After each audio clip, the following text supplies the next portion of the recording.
Hello दोस्तों, दोहरा classes में आपका स्वागत है। बीएसटीसी प्री डीएलएड एग्ज़ाम 2021 की तैयारी करानी हमने शुरू कर दी है। आज हमारा हिंदी का पहला सेक्शन है। हिंदी वर्णमाला से पूछे गए इम्पोर्टेंट पर्सन। हमारे चैनल को सब्सक्राइब कीजिए चैनल पे नए हैं तो, और टेलीग्राम चैनल को भी ज्वाइन कर लीजिए। आज का हमारा जो पहला क्वेश्चन है वो है, हिंदी वर्णमाला में कुल वर्ण होते हैं।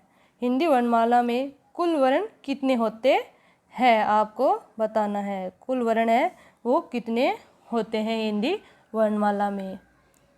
तो हिंदी वर्णमाला में है वो कुल 33, 44, 54 या फिर 36 कितने वर्ण होते हैं। तो इसमें कुल वर्ण है वो कितने होते हैं, 44 होते हैं। इनमें से 11 क्या होते हैं, स्वर होते हैं, और 33 क्या होते हैं, 33 व्यंजन होते हैं। 33 व्यंजन और 11 स्वर होते हैं। चलिए हमारा अगला क्वेश्चन है, किसी भाषा के लिखने का ढंग कहलाता है। किसी भाषा को लिखने का जो ढंग होता है उसे हम क्या कहते हैं बताना है, क्या कहलाता है वो। तो इसको क्या कहलाता है वो, लिपि, वर्ण, शब्द, वाक्य क्या कहलाता है, वो कहलाता है लिपि। तो हिंदी भाषा की लिपि है वो, हिंदी भाषा की जो लिपि है वो क्या है आपको बतानी है। बता देती हूँ, उसकी लिपि है वो क्या है, देवनागरी है। देवनागरी लिपि है वो किसकी है, हिंदी भाषा की। और सभी भाषा की अपनी अपनी लिपि होती है। इसके बाद हमारा अगला क्वेश्चन है, शब्द निर्माण की सूक्ष्म इकाई क्या है। तो शब्द निर्माण की सूक्ष्म इकाई है वो क्या है। शब्द निर्माण की सूक्ष्म इकाई क्या है, अक्षर, वाक्य, वर्ण, भाषा, इनमें से क्या है। इनमें से जो है वो है वर्ण। वर्ण है वो शब्द निर्माण की सूक्ष्म इकाई है, जिनका कभी विभाजन नहीं किया जा सकता। अगला क्वेश्चन है, वर्णों का समूह है कहलाता है। वर्णों का जो समूह होता है वो क्या कहलाता है, लिपि, अनुस्वार, वर्णमाला या भाषा। तो क्या कहलाता है, ये क्या कहलाता है आपको बताना है। तो ये कहलाता है वर्णमाला। इसके बाद हमारा अगला क्वेश्चन है, ए स्वर है क्या है, दीर्घ स्वर, अनुस्वार, ह्रस्व स्वर, अयोग वाहक। तो ये स्वर है, ये क्या स्वर है बताना है आपको। ये है दीर्घ स्वर। क्या है, दीर्घ स्वर। इसके बाद हमारा अगला क्वेश्चन है, ई स्वर है। ई स्वर है वो क्या है, दीर्घ स्वर, अयोग वाहक, संयुक्त स्वर या मूल स्वर। तो क्या है इसका आंसर, इसका आंसर है मूल स्वर। आप इन सभी क्वेश्चन का आंसर है वो हमारी लाइव चैट में दे सकते हैं, ये वीडियो के नीचे आपको मिल जाएगा। चलिए हमारा अगला क्वेश्चन है, प का उच्चारण स्थान है क्या है, ओष्ठ, दंत, तालु, मूर्धा। तो इसका जो उच्चारण का स्थान है वो क्या है। तो इसके उच्चारण का स्थान है वो क्या है, ओष्ठ है। चलिए हमारा अगला क्वेश्चन है, जिनका उच्चारण स्वतंत्र रूप से किया जा सके उन्हें कहते हैं, उन्हें क्या कहते हैं, व्यंजन, भाषा, लिपि, स्वर।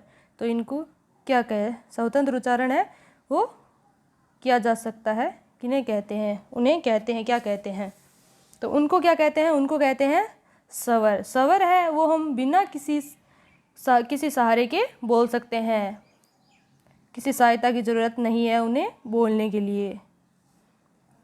चलिए हमारा अगला क्वेश्चन है, दीर्घ स्वर का उदाहरण नहीं है। दीर्घ स्वर का उदाहरण क्या नहीं है, आ, री, ई, ओ। इनमें से क्या है जो दीर्घ स्वर का उदाहरण नहीं है। तो इनमें से जो सही है वो क्या है, री। री क्या है, दीर्घ स्वर का उदाहरण नहीं है। चलिए अगला क्वेश्चन देखते हैं। अगला क्वेश्चन है अनुस्वार का प्रयोग हुआ है। अनुस्वार का प्रयोग है वो किसमें हुआ है? आँख, भैंस, गंगा, भेंट। तो किस में अनुस्वार का प्रयोग हुआ है आपको बताना है। तो किस में हुआ है? गंगा में। गंगा में क्या हुआ है? अनुस्वार का प्रयोग हुआ है। चलिए अगला क्वेश्चन।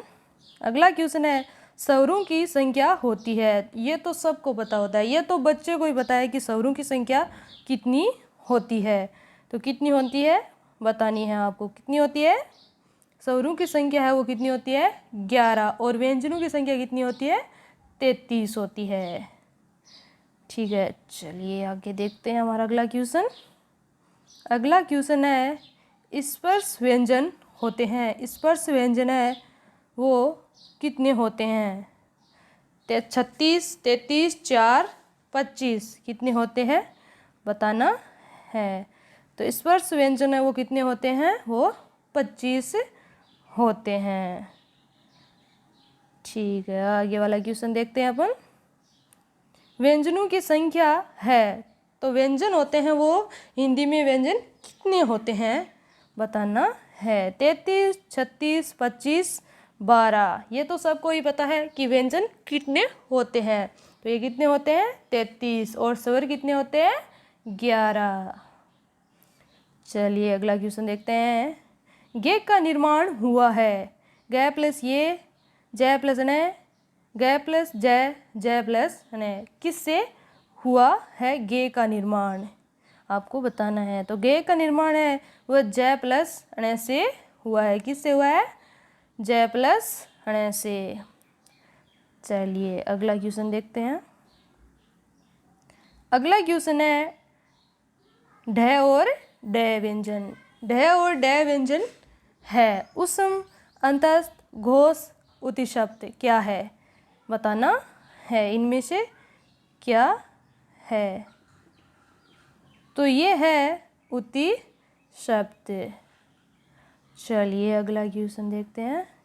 हिंदी है वो इजी लगती है, उतनी होती नहीं है। आप हिंदी को इजीली मत लेना, हिंदी इतनी इजी नहीं होती है। चलिए अगला क्वेश्चन देखते हैं। स्वर एवं व्यंजन नहीं है। अह, ए, उ, ए, ई। इनमें से क्या है जो व्यंजन स्वर एवं व्यंजन नहीं है? तो इसमें सही क्या होगा? इसमें सही होगा नंबर 1। चलिए अगला क्वेश्चन देखते हैं। नासिकीय ध्वनि नहीं है। नासिकीय ध्वनि है वो नहीं है। क, मैं, न, अह। तो इनमें से क्या है जो नासिकीय ध्वनि नहीं है? तो इनमें है वो है क। क को हम सीधा ही बोल सकते हैं, नासिके की जरूरत नहीं है। और बाकी सब में नासिके से ध्वनि निकलती है। चलिए अगला क्वेश्चन देखते हैं। अगला क्वेश्चन है हिंदी शब्दकोश के क्रम की प्रारंभिक ध्वनि क्या है? नासिके, तालव्य, मूर्धन्य, दंते क्या है आपको बतानी है। हिंदी शब्दकोश के क्रम की प्रारंभिक ध्वनि क्या है? तो इसका जो सही आंसर होगा वो क्या होगा? नासिके। नासिके इसका सही आंसर है। आगे वाला क्वेश्चन देखते हैं। मन के भाव दूसरों को प्रकट करने का माध्यम क्या है? मन के भाव होते हैं उनको प्रकट करने का जो माध्यम होता है वो क्या है? व्याकरण, भाषा, शब्द, वाक्य। इनमें से क्या है? तो इनमें से जो सही है वो क्या है? भाषा। भाषा दो व्यक्तियों के मध्य अपने विचारों को आदान प्रदान करने का माध्यम है। चलिए अगला क्वेश्चन देखते हैं। अगला क्वेश्चन है प्रत्येक वर्ग के प्रथम 2 वर्ण स कहलाते हैं। ये क्या कहलाते हैं? अलप प्राण व्यंजन, महाप्राण व्यंजन, सघोष व्यंजन, अघोष व्यंजन। तो ये क्या कहलाते हैं? ये क्या कहलाते हैं? ये कहलाते हैं अघोष व्यंजन। तो इसमें सही क्या है? नंबर 4। Thanks for watching धन्यवाद आप सभी का। और अगर हमारे चैनल को सब्सक्राइब नहीं किया है तो सब्सक्राइब कर लीजिए। मैं आप लोगों के लिए रोज़ मोस्ट इम्पॉर्टेंट हिंदी के क्वेश्चन लेकर आऊँगी।